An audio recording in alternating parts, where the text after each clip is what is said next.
एक मनुष्य यीशु के पास आया और उससे कहा, हे गुरु, मैं कौन सा भला काम करूं कि अनंत जीवन पाऊं?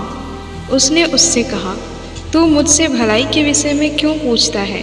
भला तो एक ही है, पर यदि तू जीवन में प्रवेश करना चाहता है तो आज्ञाओं को माना कर। उसने उससे कहा, कौन सी आज्ञाएं? यीशु ने कहा, यह कि हत्या न करना, व्यभिचार न करना, चोरी न करना, झूठी गवाही न देना, अपने पिता और अपनी माता का आदर करना और अपने पड़ोसी से अपने समान प्रेम रखना। उस जवान ने उससे कहा, इन सब को तो मैंने माना है, अब मुझ में किस बात की घटी है?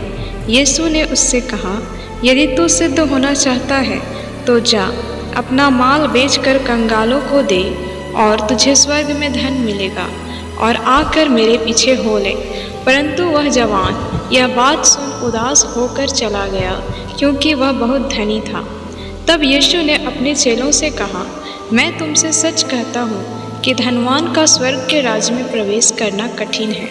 तुमसे फिर कहता हूँ कि परमेश्वर के राज्य में धनवान के प्रवेश करने से ऊँट का सुई के नाके में से निकल जाना सहज है। यह सुनकर चेलों ने बहुत चकित होकर कहा, फिर किसका उद्धार हो सकता है?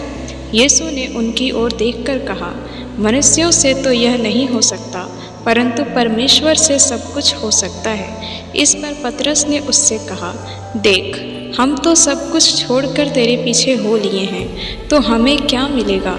यीशु ने उनसे कहा, मैं तुमसे सच कहता हूँ कि नई सृष्टि में जब मनुष्य का पुत्र अपनी महिमा के सिंहासन पर बैठेगा, तो तुम जो मेरे पीछे हो लिए हो 12 सिंहासनों पर बैठकर इज़राइल के 12 गोत्रों का न्याय करोगे।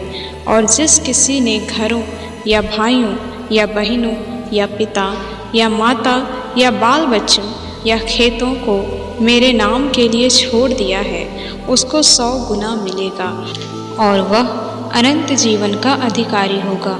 परंतु बहुत से जो पहले हैं पिछले होंगे, और जो पिछले हैं पहले होंगे।